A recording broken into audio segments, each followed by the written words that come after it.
Hello, as Danielle said, my name is Douglas E. Welch. You can find out everything about me that you might want to know at douglasewelch.com. There you'll find links to all of my different blogs on careers, technology, gardening, new media, whatever might interest you. As Danielle said, I've been doing podcasting, well, since the term was coined back in 2004. And I was already writing the career column at the time, so it's very easy for me to get started and jump right into the audio version of it. Today, I'm going to relate to a talk I gave at Career Camp in Santa Clarita Valley a few years ago, actually maybe last year. And it seems to focus on exactly what you folks are dealing with right now as far as career issues go. And it comes out of my past history of writing this career column, working in the high-tech field, and what has happened over the years. The title of the talk is, "It's Your Career After All." And there's a very good reason for this. We all deserve a great career. That doesn't mean we're entitled to it. I know you hear a lot about entitlement, people feeling entitled to things. It doesn't mean you're entitled to it. But we all deserve a great career. I consider it one of the inalienable rights under the Life, Liberty, and Pursuit of Happiness in the Declaration of Independence, because it is such an intrinsic part of our lives. Our work is such an important part of our lives, and an important part of everyone's life, that we really do deserve the chance, at least, of having a great career. Now, typically when we talk about careers, though, we talk about the externals. We talk about resumes and interview skills and dressing for success and all these external trappings of getting a job, having a career, even if you go back as far as your education. What classes do you take? What grades do you get? It's all externally based. It's all about pleasing someone else. And what I found in my own career, and when I started writing about it, is when I write about careers, I don't write about the externals. I don't write about interview skills and resumes and all that. I figure people have a billion different other places they can go to learn that mechanical stuff. And I'm not that good at it. When I started writing about careers, very quickly, I started writing about the internals of having a career. I don't know if you guys, you probably aren't old enough to remember, but back in the day when I started in high tech, long before the internet, there were tons and tons of weekly periodicals that came out dedicated to the high-tech industry. A network world, and information world, and computer world, and a bunch of other, and they came out every week. They were big tabloid things. And I started writing for those. And what I started writing was a thing called Peer-to-Peer, was actually the name of one of the columns. But my other columns also fell into the same area. It was about my experience of having a high-tech career and how others can learn from what I had learned in doing my own career. It was all about the internals of having a high-tech career. I didn't talk about networks and computers and process and all. I talked about what it's like when you're dealing with, your clients as an IT person in a big corporation like Walt Disney Imagineering, where I worked, and how there are certain things about doing that particular job that are different from any other job. It is not a technical job to a large extent. It's a customer service job. And a lot of people, a lot of techies, which we've all experienced this, didn't get that. You got the exasperated sigh when you ask, where do I click to send this in? How do I format this cell? You got that. And I took it on as my role to try and help IT workers get around that and to learn that that was self-defeating in their job. They could know as much as they want to know about the technical world as they could, but if they couldn't deal with people, they were going to have a problem. So that's where all my writing grew out of. Now, of course, we have to focus on the externals. We have to have a resume, although less and less so each day as we go forward now. We have to have the interview suit. We have to have our LinkedIn and our contacts and work that networking, all that. It's not the most fun part of your career, definitely. It is still necessary. As much as I hate not having a resume, I'm in a situation where I don't need a resume anymore, so thank goodness I don't have to deal with that. I just simply refer people to my LinkedIn profile because that's the most up-to-date resume I have. I also don't think, though, that these externals are the most important part of your career, at least as it relates to you. You really need to think about your career as something that you have, something that is part of you, something that comes from you as well. There is a time to serve your own needs throughout your life and your career. So much of our time is spent pleasing others, our boss, our family, our spouse, our children, whatever. You have to equally balance that with what you want out of your life and your career. Because if you don't, there are some very fundamental problems that will arise, and you'll suddenly be faced with something and not know how to deal with it. So once you get all these external elements in a row, you got the perfect resume, you've got the great interview suit again, you're all set, you're out there, you're doing interviews. Now the hard work starts, at least in my mind. And the hard work always involves thinking. Thinking deeply about what you want, or as I often say in other talks, your wants, needs, and desires. Too often in the turmoil of life and work, we don't think about those things. We are so run off our feet that just keeping our life together, getting to work on time, getting to class on time, making sure the kids are fed, whatever, it overruns those very important and personal things about your own life. So I want you, and I often recommend this in my columns, whether it's about in a generic way, a general way, or in very specific ways, I tell my readers to go off and take some time to think. Grab your journal, and yes, I still carry a paper journal around. Grab your iPhone, your iPad, whatever. Go off to a nice quiet place where no one's going to bother you for a while, whether it's the coffee shop or the woods or wherever, and think about what you really want out of your career and out of your work and out of your life.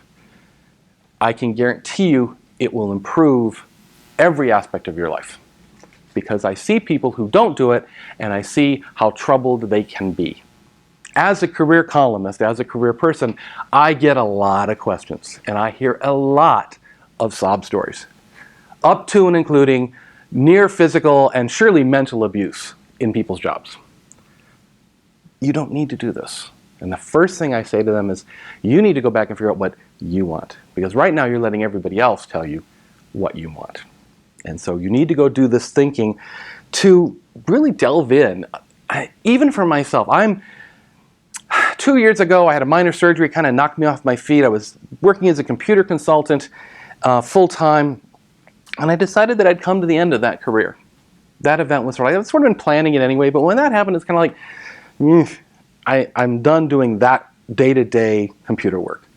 But then it's like, well, what do you do next?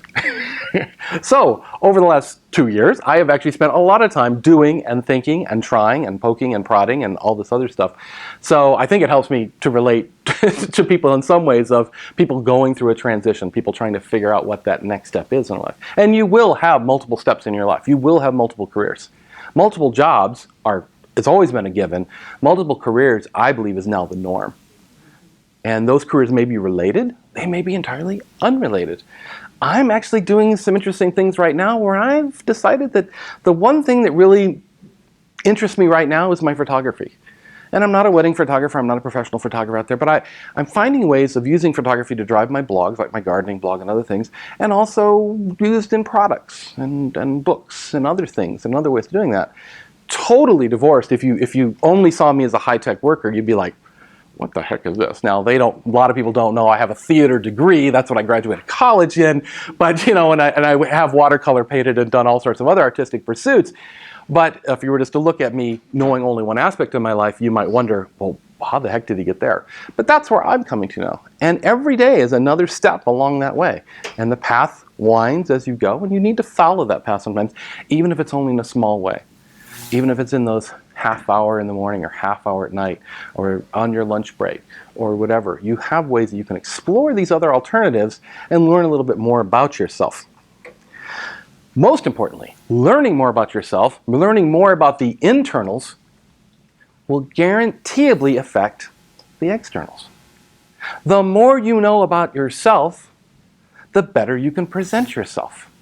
The more you know about yourself, the better job positions you can focus on that interest you most. The more you know about yourself, the more you can tell others about yourself.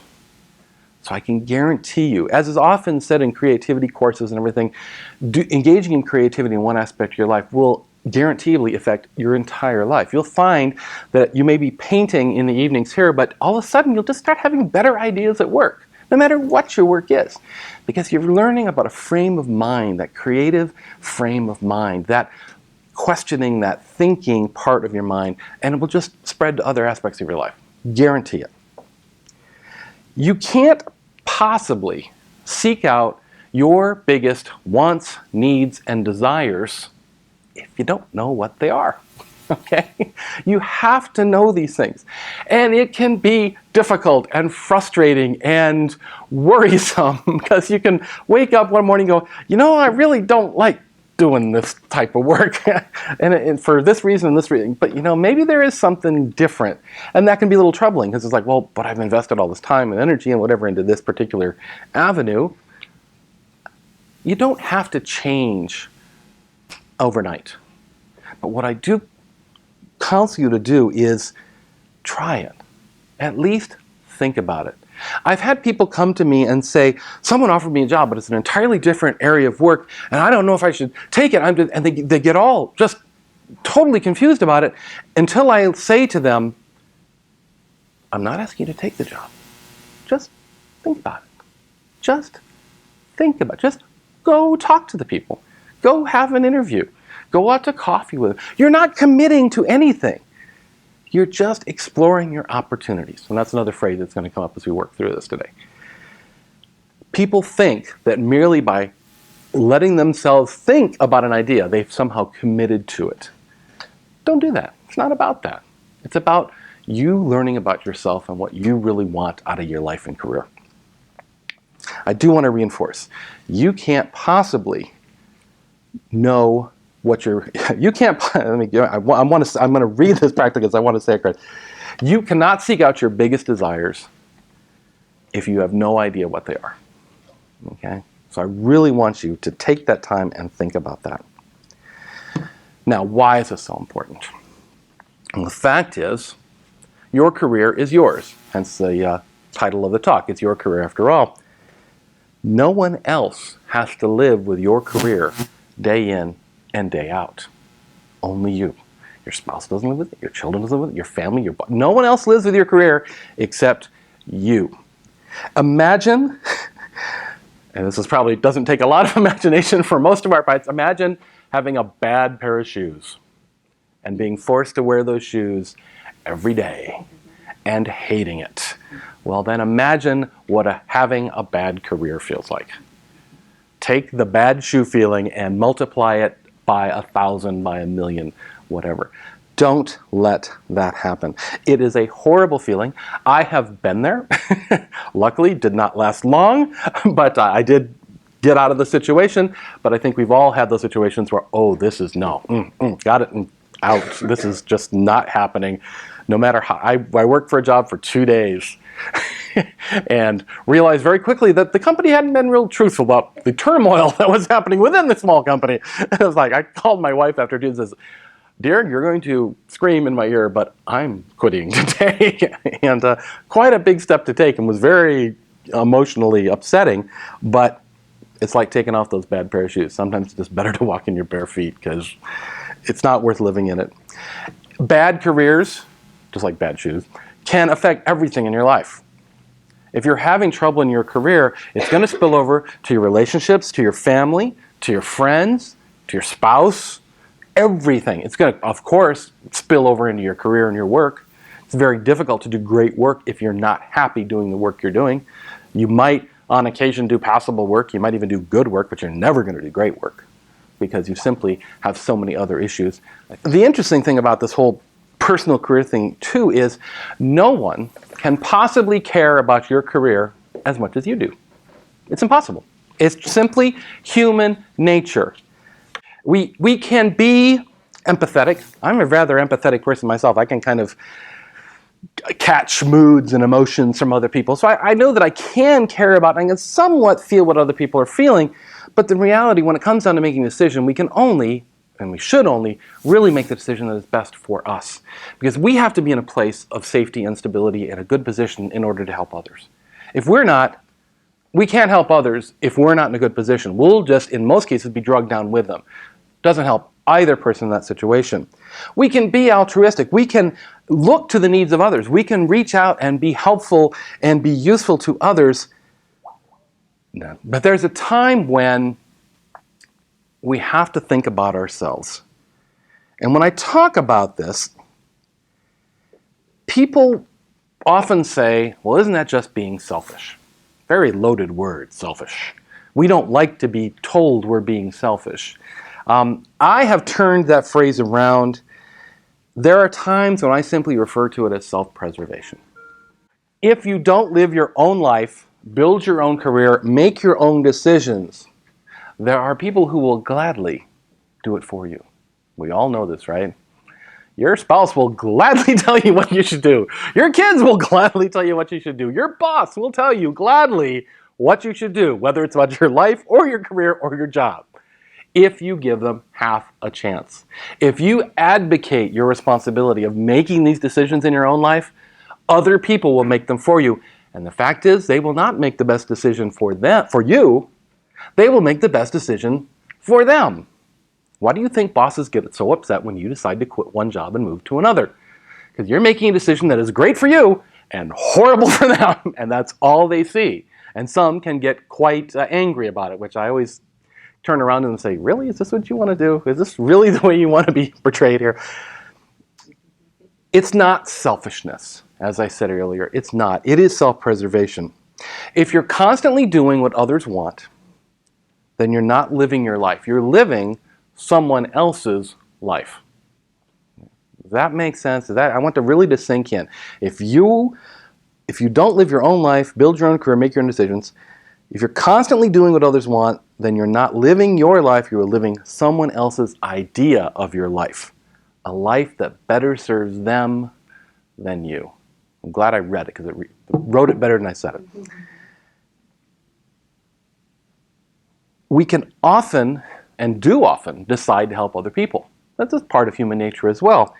But when we do so at the expense of ourselves, we're doing a great disservice to ourselves. You deserve better, which is again why you need to be in a good position and have your ducks in a row and have your career thinking done and your ideas of what you want to do to make those decisions for yourself and not let others make them for you. How many people have ever heard, there's a couple apps, I think one of them just went out of business, but there's Secret and there's Whisper. Have you heard of those apps? See, I like these. This age is great because you guys know about these things. I talk to older folks like, what? When I first started investigating Secret and Whisper, which I do because I make it a point to investigate all sorts of new technologies and stuff, just as part of my own love for high tech and technology. So I dug into Secret and Whisper and said, oh, this is kind of funky. And I saw an interesting trend immediately when those sites first started. Amongst the largest secrets and or whispers out there were some very distressing statements, all very similar. I wish my boyfriend would cheat on me so I would have an excuse to break up with him. I wish my girlfriend would do something stupid so I could have an excuse to break up with her. I wish that such and such would do something so I would have an excuse. Again and again and again, I would see these comments being made, and it drove me a little bit mad. How sad is that?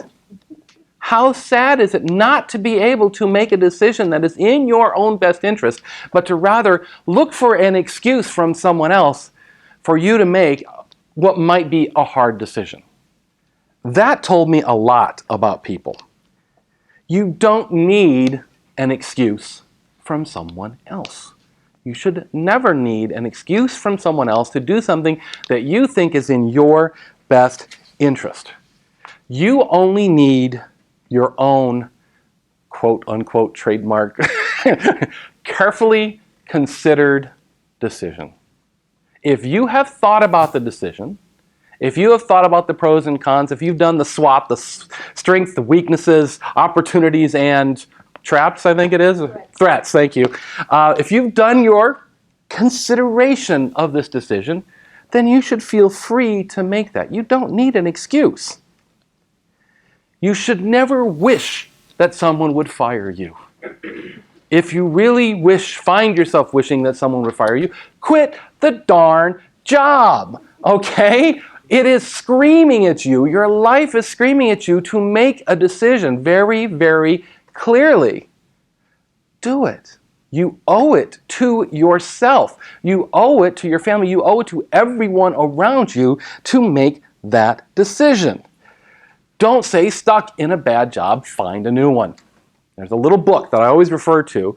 It's a little book of kind of pithy career statements with little graphics. It's from several years ago, and it's called Radical Careering, and it's by a woman named Sally Hogshead, I believe.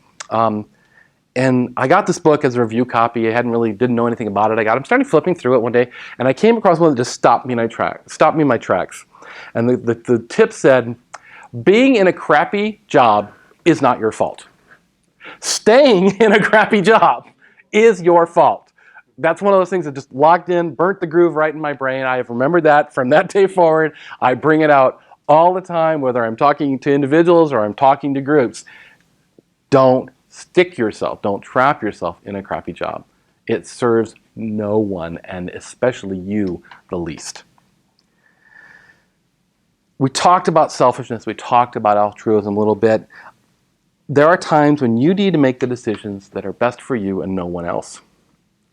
When you are faced with a decision, as I mentioned a little bit earlier, between you and your company, make the decision that's best for you. It can be hard sometimes, because if you like your job, you like your company, you may be thinking, well, geez, yeah, this is good for me, but it's not really good for the company, and I really like the people I work with. And when it comes down to it, you owe it to yourself and to your coworkers and your company that you work for to make the decision that's best for you. That's obviously where your career is headed, where your strength, where your wants, needs, and desires are. You need to follow those. If you don't, there'll always be that little thought at the back of your mind. What if I had done this? What if I had at least investigated this a little more? What if I just gone to talk to the people? Not committing to anything. What if I just went and explored the opportunity? You have to do this too at a time when perhaps your coworkers and your managers and your company itself may not be that happy with you. It really doesn't matter. It can feel weird. You can feel guilty, for lack of a better word, about it. But you know what? That doesn't enter into it. A job is a relationship between you, a business relationship between you and a company. And in business relationships, we have to be able to decide what is best for my business, myself, my career. Think of yourself as working as a freelancer, really wherever you go. In today's world, that is so true. Your paycheck may come week to week from this person, this company right now. As we all know, tomorrow it could all disappear. It's simply that, through no fault of your own, through no actions of your own, simply because the business climate suddenly changed, a deal didn't go through. I worked at Walt Disney Imagineering, which is a very project-oriented company. We ramp up and staff up for big projects. When the project ends, boom, big layoff. You ramp up for the next project. Boom. I called it a binge and purge mentality, almost the way they would staff there. And you just had to know that. In my 5 years there, for my last 3 years there, I was in danger of being laid off every year. And in the 4th year, they actually did lay me off, but another department liked me so much in the work I did, they actually picked me up into their department.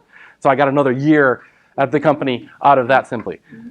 That really cemented in my mind how much of a freelancer economy we are in these days. I don't care who you work for, big, small, in between. The best advice that I ever have is to think yourself a freelancer and to operate and make decisions based on that. If you would not make the decision or make a decision if you were an independent company dealing with this change, then don't make it, or do make it, depending on how you would react in that environment. People, because we're all humans, and human nature is a fickle beast sometimes, but people may not always appreciate when you do what's best for you. Just the way the world works. Because what is best for you might not be what's best for them. To use an extreme example, you may feel that a divorce is best for you. Your partner may feel it is the worst thing for them. Okay? the decision still has to be made. Otherwise, you just continue on in this chronic limbo of never making the decision and letting the world happen to you.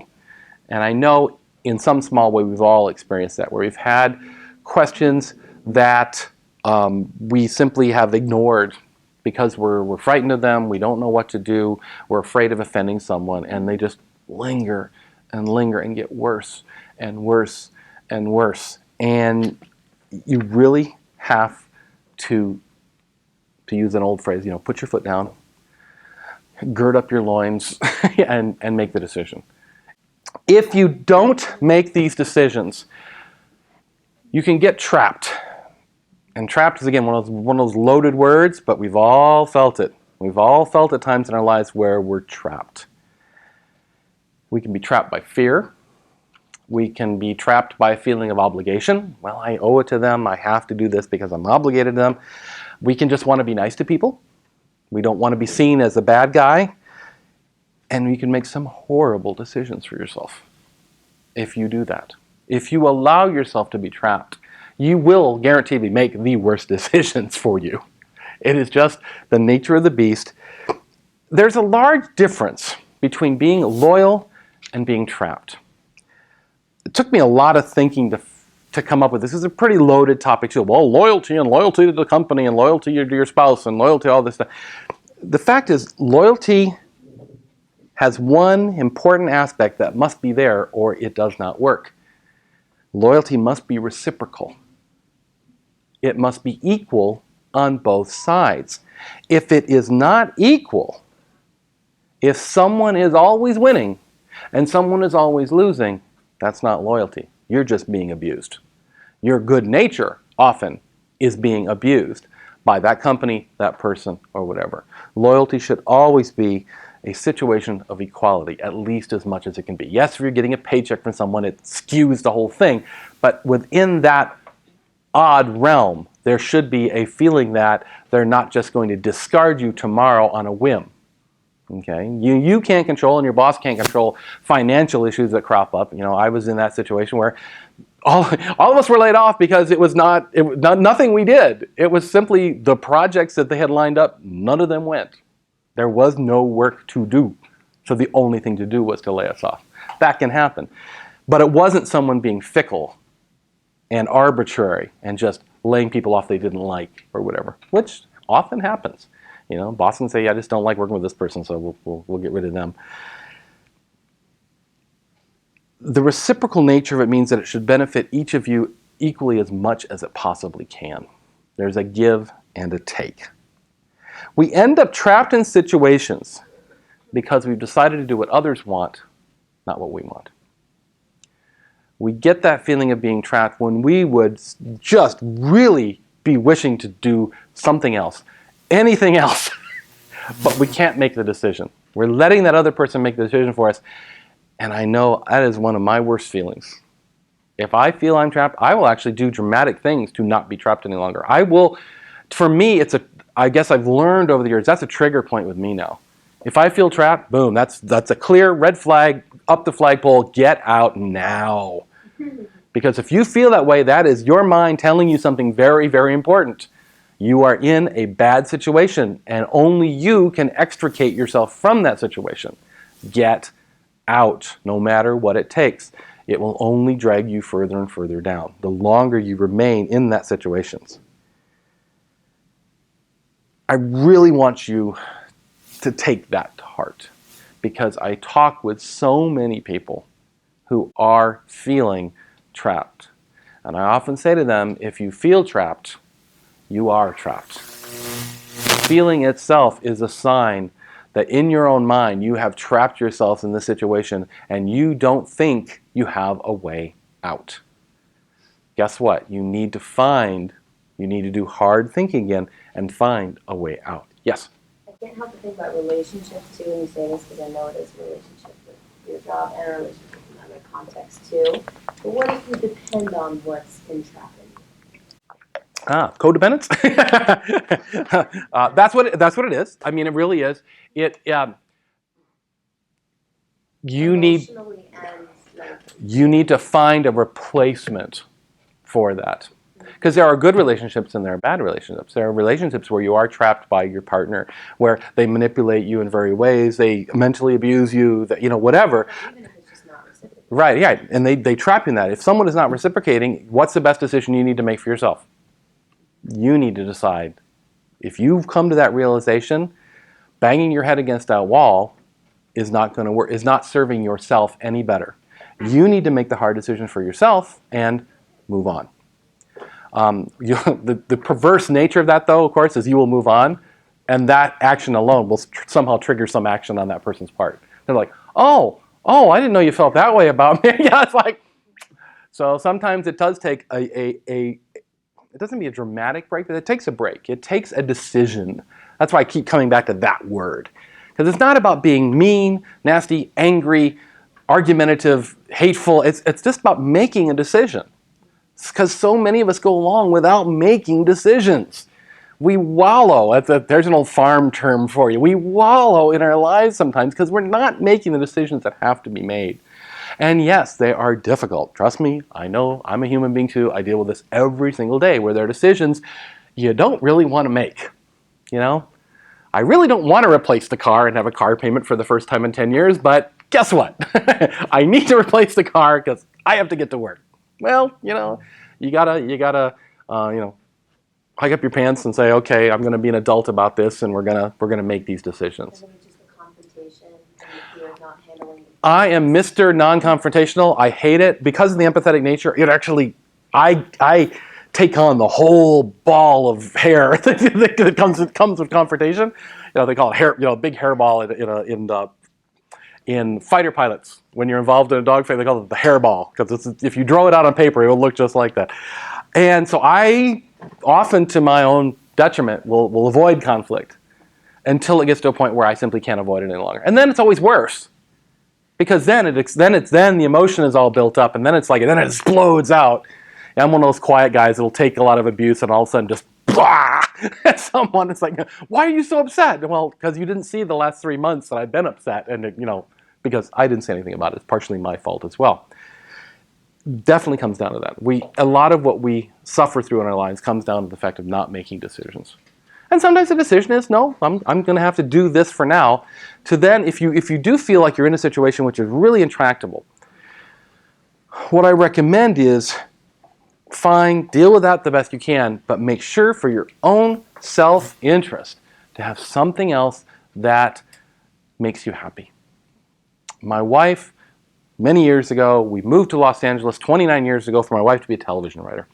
And she started working in the industry as a writer's assistant, because that's where you learn how to do all the TV writing stuff. And someone told her, she got an agent eventually, and someone told her it'll take you 10 years to get a career. 10 years to really, get your first staff position, your first full-time job writing on television. And she was just knocked back. Sorry, 10 years? I'm like, I can't wait 10 years. This is going to be forever. And I said to her, just out of the blue, for whatever reason, I have some good thoughts on occasion, I said to her, you need something to give you validation while you're struggling with this very, very difficult thing that you're trying to do. Because television writing is a really tough world to live in. And it does take a long time to establish yourself. And she's a writer, always has been a writer. I said, why don't you write some magazine articles? Why don't you write for the LA Times? We both had op-eds in the LA Times back when they had a Valley edition years ago. Those were our little ways of getting that little hit of, oh, I did something good. I got something printed. I did something. This is good. You get a little good feeling about yourself while you're slogging through the mud of this other issue that perhaps doesn't have a solution right now.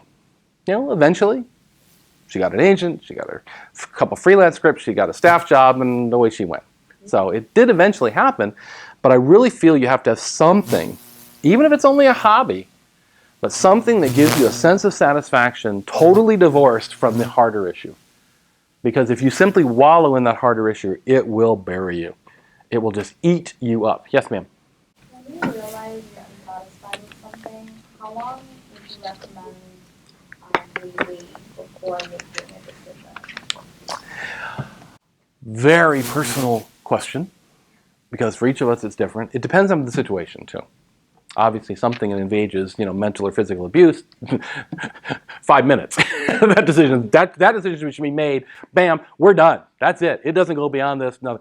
Other things, it's going to take you a while. You have to do that thinking, and sometimes the thinking can take a while. Sometimes the answer will come to you in a day. Sometimes it'll take a month or a week, which is again why it's important to have these other things kind of helping you out and giving you some sense of satisfaction on the other side so that you can think clearly. We make our worst decisions when we're under stress. If you're ever being forced to make a decision under stress, avoid it at all costs. I don't care if you have to walk out the door and walk around the block. Do something to calm yourself down, because I can keep using the word guarantee tonight, but I can guarantee you will make, of all the decisions you could have made, you will make the worst one when you are under stress. Why do you think the car salesman says, well, you have to sign right now. If you leave now, I won't be able to sell you the car for this price. Or, that's a high-pressure salesperson. They're trying to get you to make that decision knowing that you're stressed, and you perhaps won't make the decision that is best for you. So, again, divorce yourself from it. It depends. It really does. Because partially, the situation has arisen because you haven't thought for yourself what you really wanted. Oftentimes, we start a job, we start a career, we start a college degree program. My son's 17. He's like, we're looking at colleges right now and all this stuff. What do you want to be when you grow up? I can't ask him that because I've never decided myself. But that's the questions that are being asked right now. How many of us went into college with one degree and came out with another? One idea, one major, and came out with another. Like 99% of people, unless you're I'm going to be an engineer. Okay, you went in, or an architect. You went in, you got the engineering, you came out. But most of us, college is a time for exploration. And that's what you have to do in your own mind. You have to explore and say, you know what, I thought I wanted this, but I realized now that I've experienced it, maybe it's not for me. My wife started out her life as a teacher. And when she did her student teaching, they do two things. They send you into an elementary classroom for a semester, and they send you into a high school classroom for half a semester to do your student teaching. She walked into the elementary classroom and said, oh my God, I could never do this. For my son, I said, I'll raise him up until he's a teenager, then he's yours, because I can't deal with them when they're older, and she can't deal when they're younger. I had no problem telling my son no, all the time. That's the joke between us is that's my default answer to everything. Dad, can I get no? It's just it may change. Convince me. We'll talk about it. But my first answer to everything was no. She's like, oh, but he really wants it. And so she decided that she went into teaching, and suddenly, just with one change of a semester, one experience, bam, she discovered something just amazing about teaching that she didn't want to do. Nowadays, she was teaching high school. Now she's a college professor. She went back and got her master's, got her PhD. She's teaching college students now, and quickly realized, oh, I could never go back to high school. I don't have to discipline these kids. That's the big step I could never go back to having to discipline a classroom in high school. College kids, she's like, hey, you want to work at McDonald's? I don't really care. The grade is a grade. You don't show up, you don't get the grade. It's no skin off my back. I can teach to 10 or 20. So it's really unequivocal at that stage. But she had to discover that for herself. And sometimes the only way to discover things about yourself and about your career is by actually doing them. Which again brings us back to that circle again of try stuff out. Volunteer at a thing that interests you and see the reality of how a business or a museum or a nonprofit of that type of thing works. Because, as they say, no one likes to see the sausage being made. And sometimes all business operations have a kind of a gritty underpinning that it cannot be avoided. It can be ameliorated. It can be made nicer. People can work on making it a better place to work. But there's always those bureaucratic that has to be dealt with. And the question is, how bad is it in this company compared to the company you're in? That make sense? So thinking. It all comes back down to that thinking. Taking the time for yourself to think about what you want to do. And changing your mind. We seem to be locked in these days about words. It's a bad idea to change your mind. It's like, I think this right now, convince me. If you think differently, tell me. Don't berate me. Don't abuse me. Don't call me stupid. But educate me of why your opinion is better. And I just might change my mind. It's okay to change your mind. We all grow. We all change. We all discover new things about our world. It's okay to change your mind. But too many of us get locked in thinking, well, I can't change my mind because then I'll look stupid or I'll look waffly or I'll look whatever. Yes, sir. so much, for me, it's not looking stupid or bossy or what have you. It's more of like a pragmatic mind. Like, pragmatically, I have bills to pay. Pragmatically. Ah, yes, okay, yeah. So it's like, yeah, I mean, I can decide to not do this, but okay, well, I have to pay a mortgage or what have you. So there's certain considerations, that need to be considered. I like to think, just in my own world, I agree. There are certain pragmatic things that pop up, or at least we think there are. Which is why, again, I say, find ways of trying out other stuff, because often what can happen is, yes, you need a job, you need to pay that mortgage. It's okay, so fine. Don't take the axe out and cut off that life and move on. Do this. Do a lateral. Just say, I'm going to start doing a little bit of this now, and a little bit more of this now, and a little bit, and all of a sudden you're in the new career. You haven't affected your standard of living. You haven't made that dramatic, I quit, and walk out. You've been able to make those decisions again that are best for you, but you still followed your wants and needs and desires, just did it in a slightly less dramatic fashion. Totally okay with that. Making the short, sharp shock is not always the best way of handling these things. The way I sort of moved out of high tech and into new media stuff is I was working in high tech. I was writing about high tech careers. That became me writing more and more generically about careers in general, and then writing for other publications. And then the podcasting thing came up, and I had my theater skills and recording skills that I already had, and so it sort of kind of organically became what it is today. And the fact is, I don't have one job, I have 10. And whatever one's active at any one time is the one that gets the attention. My wife and I just shot a video project for the UCLA Writers Extension. That's something we do every year for them. We go down and we shoot their publication party. And it's just one job comes up every year. Boom, boom, boom. We go down, we do it. I edit it up. I put it up, get them on YouTube, give them some advice on what they want to do with it. And it's just another part of my life. Somewhat different. It's not something I do every day, but it's another aspect. I've sort of assembled a career rather than have one definitive life, which is, in fact, my whole life. There's a friend of mine does a great talk on career path patterns. And I met her at Walt Disney Imagineering, where she was working in a creative department, which was literally it was hand-holding for the creatives. Because of that project-oriented workflow, projects would start to wind down, and the creatives all start to get a little itchy. What's my next project? What am I doing next? And they get a little itchy. And their job was to say, well, what do you want to concentrate on? Do you want to work on this project now or this part? Well, what is more interesting to you? And they would help guide them into the next project. And I was having trouble in my career because my career has not followed a normal pattern of the stair step. You just move up through the corporate stair steps, and that's the way careers work, right? Well, it doesn't. You have someone like Yo-Yo Ma. He's a celloist, and all he's done is just simply got better at being a celloist. Yeah, that's what he does. He has that very fine focus. She explained to me that my career was the most troublesome. My path pattern was the most troublesome because you can't tell what your career is until about 20 years out. Because all the jobs don't appear to be associated in any way. They seem randomly scattered until you kind of draw the spiral, connecting them all, and all of a sudden you realize, oh, there is a pattern there. For me, it was discovering that no matter what I did, whether it was high tech, speaking to groups like this, writing, whatever, everything I do has something to do with education. I am a teacher, I just don't teach in the classroom. But everything, from my personal consulting, from my IT work, from my speaking, to my writing, to my photography, to everything, it's all about educating someone about something. And boy, once I figured that out, it was like, oh my gosh, okay, I'm not crazy, I'm not worthless. There is a pattern to this, I just didn't see it. That really changed my life for the better. And I've seen her give that talk at our career camp unconferences and have that exact same dramatic effect on the people she gives it to there. Because too many of us get caught in that.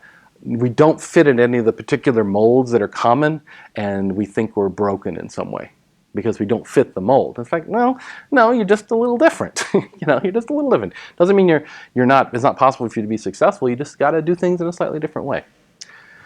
So to close out today on this, and then we'll take some questions real quick, don't focus solely on the external factors of your career, your resume, your certificates, your interviews, your clothing, whatever. Don't focus just exclusively on those. Look to the internal factors too, your wants, needs, and desires. And that's a phrase I use again and again and again in my writing and in my speaking. Your wants, needs, and desires. Because frankly, none of us think about those things enough. None of us. Because life shoves out that thinking time. The baby's crying. I got to go deal with that. And all of a sudden you don't get back to what the thinking you wanted to do at that time. Get to know yourself better and you will be a better job candidate. You will be a better employee. You'll be a better entrepreneur. You'll be a better artist. You'll be a better whatever you decide to do if you know more about yourself. Don't make rash decisions. Make carefully considered decisions.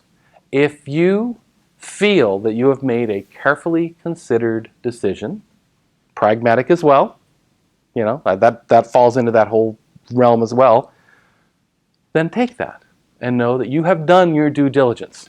You're the stock picker who's gone out and looked at the financials for a company before investing in it. You have done the hard thinking that needs to be done before you made the decision. You haven't made it on the spur of the moment, and you should be comfortable in making that decision because you have decided it is best for you. Don't allow others to trap you in situations by being demeaning or dismissive to you. These are two of the biggest controlling factors in any relationship, business, personal, whatever. People have learned that they can control others by demeaning them or by simply dismissing their opinions. Have the faith in yourself that you have done the hard thinking, that you know what you need and what you want out of this, and move forward. Don't allow them to trap you into situations. Don't allow the boss to say, well, you're never going to get another job if you leave this one. How many times have you heard that, right? BS. Don't believe that. It's just a way of controlling you. Don't be the creator of your own career traps. Don't not make those decisions that have to be made. Oftentimes I talk to people say, I'm trapped. And the first thing I ask them is, well, what have you decided? I decided I'm trapped. It's like, no, let's talk about this further, okay? That is not the decision you need to make here. You are trapped, fine, yes, you believe you're trapped, therefore you are trapped. What are you going to do to not be trapped? And that's the conversation you have to have with yourself and with your friends and your family and your others, and take their advice and see where they might suggest you go. Doesn't mean you're going to take their advice, but it does mean you're going to consider their advice and listen to their opinions. Define, control, and create your career yourself, or others will gladly do it for you. If you haven't experienced it yet, and I'm pretty sure we all have, what do you mean you want an art degree? No, you're going to become a lawyer. No, you have to take that control yourself, or other people will gladly tell you what to do with your life. We like to do that. We like to fix other people. Even if we don't think that way, maybe it's just it's below that conscious level of, I want to fix it. It's just like, no, that's just a normal human thing of, oh, you have a question, you have a problem, I'll fix it. Here, do this. That would fix it for me, so therefore it will fix it for you, right? Well, no, not always. So don't let others do that for you. Do it for yourself, because that is certainly not the way to build the career you deserve. And that's a tagline I use for both my column, my podcast, and Career Camp in general.